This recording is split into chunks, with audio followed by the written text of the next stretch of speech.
All right, back with 25 through 30. So this is a product rule. So h prime of 2 will equal f prime of 2, g of 2, plus f of 2, g prime of 2.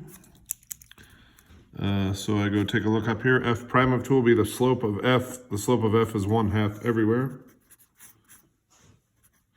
G of 2 is the value of g at 2, which looks like it's a 1.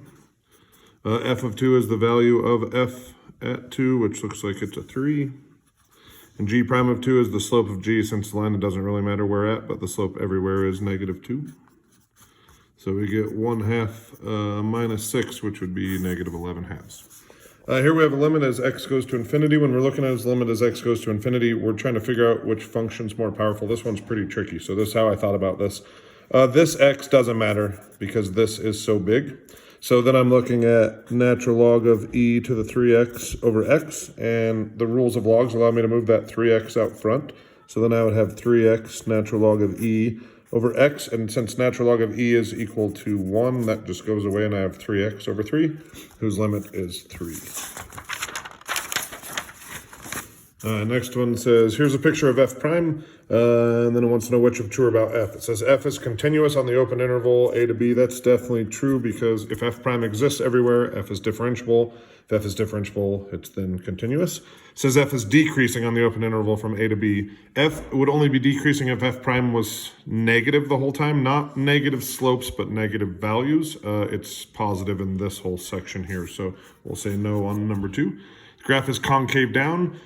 If this is a picture of f prime, f double prime is the slope, and it looks to me like the slope is negative the whole time, making this one true, so we'll go with 1 and 3.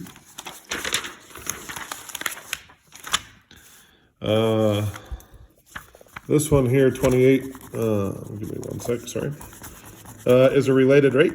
Again, this is one if you're not trying to get a 4 or 5, if you want to let this one go. It's not too hard, there's just a little bit of work we got to work around. So it says an isosceles right triangle with legs and length s has an area of 1/2 s squared. It says at the instant when s equals 32, the area of the triangle is increasing at 12 square centimeters per second. So that's the rate we know. So dA dt is equal to 12. It says at what rate is the length of the hypotenuse? So we'll say what is dH dt? And then it says the when information is when s equals root 32. So first thing I have to do is I have to figure out how to relate s, since I know I'm getting s and h, so that would be by Pythagorean theorem. So we have s squared plus s squared equals h squared, which I would think of as 2s squared equals h squared. Now, on a related rate problem, we do all derivatives with respect to time. So we get 4s ds dt equals 2h dh dt. Now we've got to fill in what we know here. We know s is root 32. We don't yet know ds dt. And we could figure out h. So if s is root 32, then that's a 32, root 32 squared, root 32 squared, that's 32 and 32, 64. So that means h is 8. So if I want to solve for this dH dt over here, I just need to know this ds dt. Well, the only way I can get that ds dt is by taking the thing they gave me, which they said that the area of the triangle is increasing at 12. So we're going to take this equation, area equals 1/2 s squared, and we're going to take its derivative. So we're going to say dA dt equals s ds dt. And since dA dt is 12 and s is root 32, that means ds dt equals 12 over root 32. So I go back to this equation over here and I plug in a 12 over root 32. Root 32's cancel. 4 times 12 gives me 48 equals 16 dH dt. So then dH dt is equal to 3. Number 29 says, which of the following functions has exactly one horizontal asymptote and no vertical asymptotes?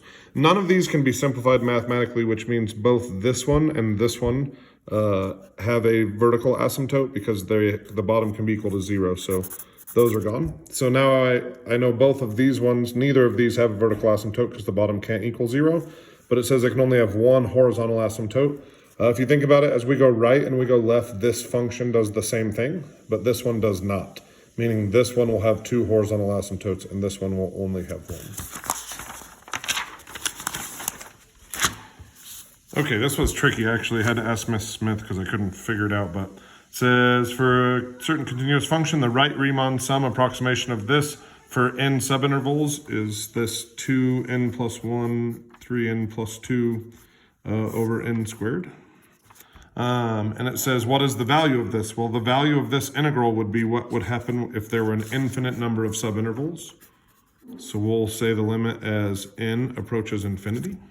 So I really just need to know the biggest term. The biggest term up here, if I squared it out, would be 6n squared over n squared. Since this is the same power, we get 6 over 1, which is just 6. Again, that's because we want a maximum and infinite number of subintervals. Okay, guys, I'll be back with part B, a few problems at a time here soon.